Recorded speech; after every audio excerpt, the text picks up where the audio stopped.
Hey guys, Joe here. Thanks for checking out another video on the channel. And if you saw the short, yes, this is the stupidest latch design ever.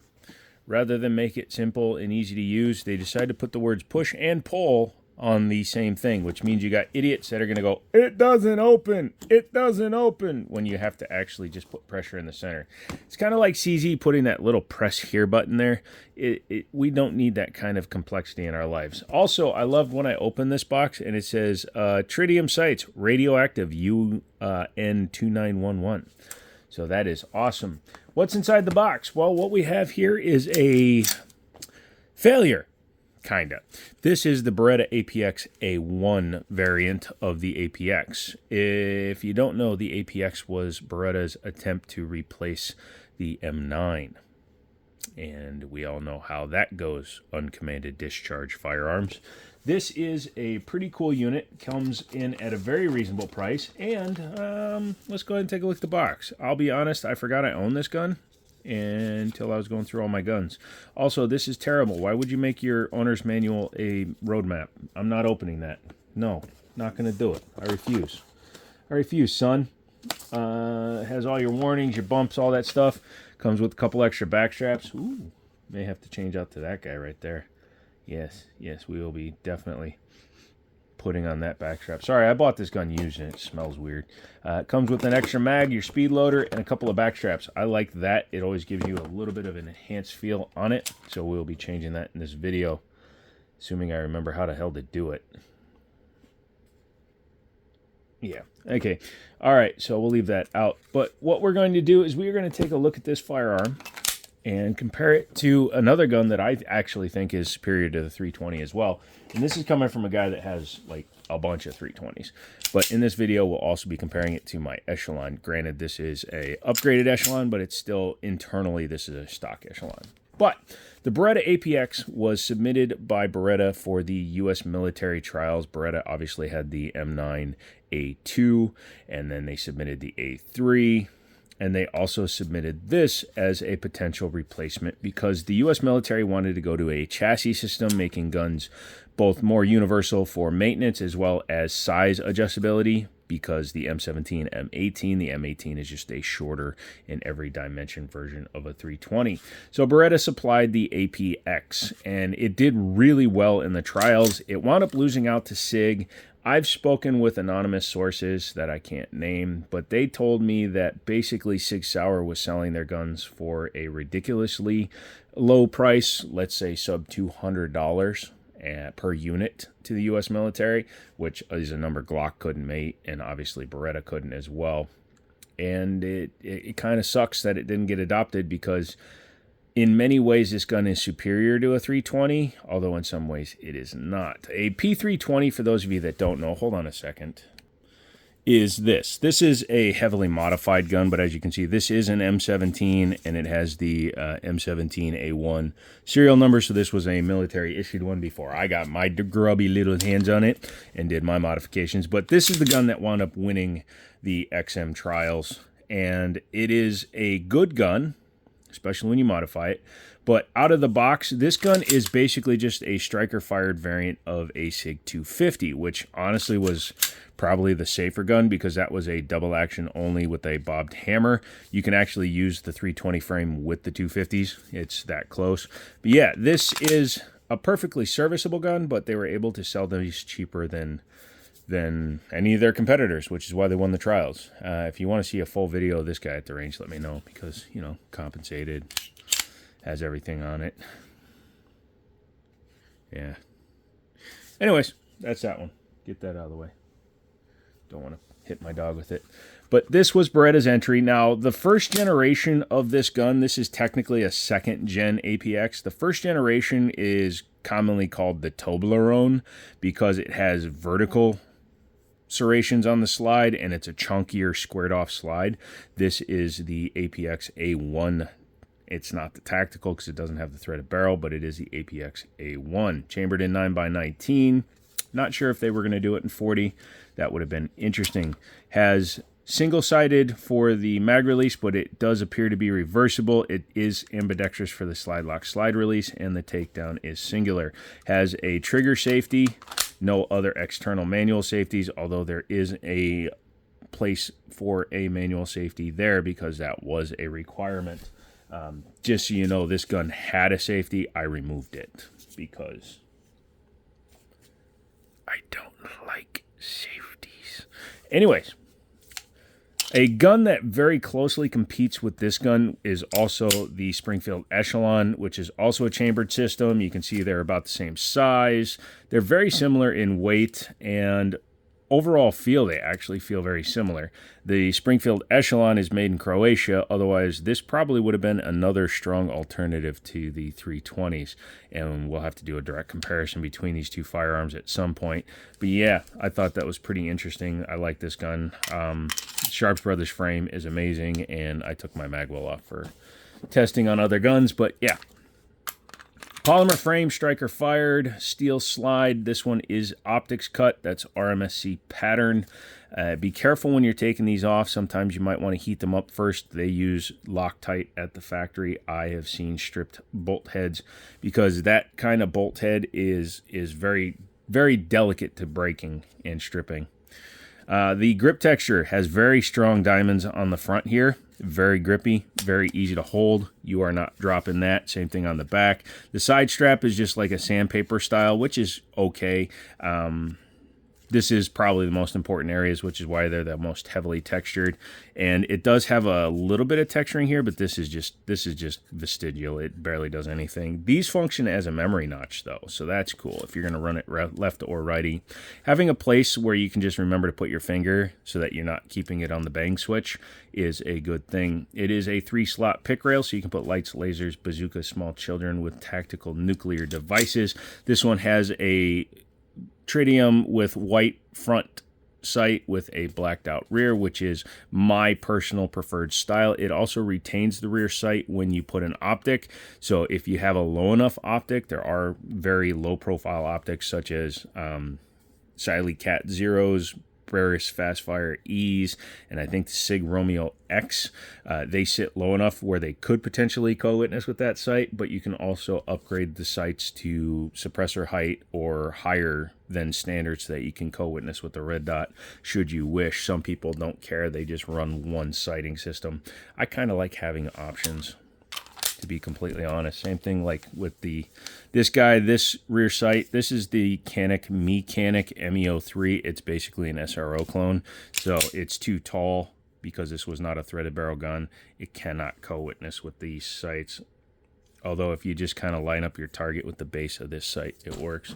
I will be throwing an optic on this at some point. I'm just waiting for a couple of optics to show up. Hollow Sun has provided optics for the channel, so has Siley, Burris, and now a company called Redwin, although I'm probably not going to continue working with them because they wanted to pay me for a review, and we don't do that here.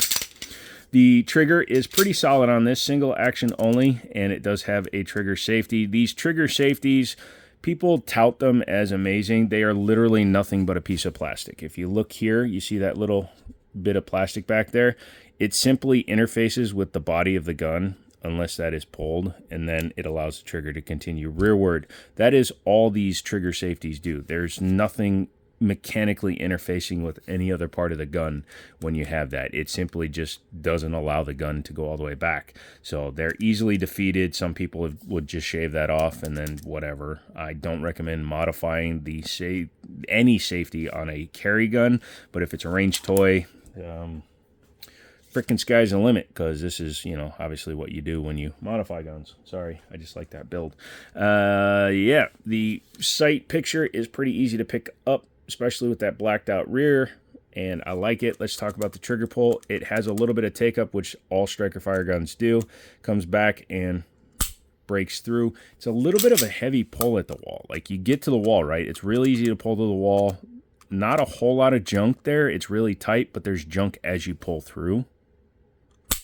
You see that? It resists the pull, but it's not like spongy. It's just resistant, which is okay, I guess. So most striker fire guns operate the same. Glock is the perennial striker fire gun, a pre-cocked striker, if you want to call it. Some people call them modified double actions. You're stupid. Those are just terms they use to get the guns into the country. When you pull a trigger and then the gun won't do anything else, that means that trigger did one thing. It may have finished the stroke, but it only finished the stroke. It's the same way that a 1911, you pull the trigger back, it pulls back and drops a sear. That is considered a single action. Dropping the striker, whether or not it pulls it back 3 millimeters, a quarter of an inch, whatever, doesn't matter. If the gun is dead after that trigger pull, this is a single action trigger. You can meet me outside. But yeah, I like it. The reset is pretty short. You know, it's basically right back to the wall. And I know I go on about stuff like that. I got into guns much later than most people. I didn't fire my first real handgun until I was 37, 38 years old. So keep that in mind. I'm a much less jaded gun owner. I'm not particular about, you know, fighting for, oh, I love this system better than this system. I have my preferences, but I can find something usually positive about everything. But for a carry gun or a service weapon, like this should replace Glocks as a duty weapon option, PDPs, these Smith & Wesson M&Ps, the Echelon, all excellent choices. But yes, very good trigger, very, very good for follow-up shots because you can hear it and feel it. That resistive brake on it also works when it kicks your finger out because you can just literally pull right back to the wall and it'll stop your finger. Yes, the back plate does not have a striker indicator, although it looks like it does. I'm not sure if that hole was because they were going to put one there. A lot of times, a lot of people don't know this, if you load your gun, you can actually use your extractor as your loaded chamber indicator because when the round is in the chamber, the extractor is proud just a little bit sticking out because it goes around the edge of the rim. So yeah, that's one way to keep it in there. What do you say we take it apart? Okay. First thing you do is make sure it's clear, even though I've been firing it repeatedly. You know, it's been a while since I took one of these down, but it should all be the same.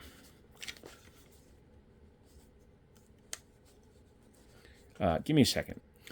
It's been a few years since I looked at this gun, and I apologize. Yeah, you need to push the pin out. I remember there was something about this gun that I really disliked, and this was one of them. It should not be captive this tight. Like, that is... Yeah, once you've done that, you can go ahead and push that down.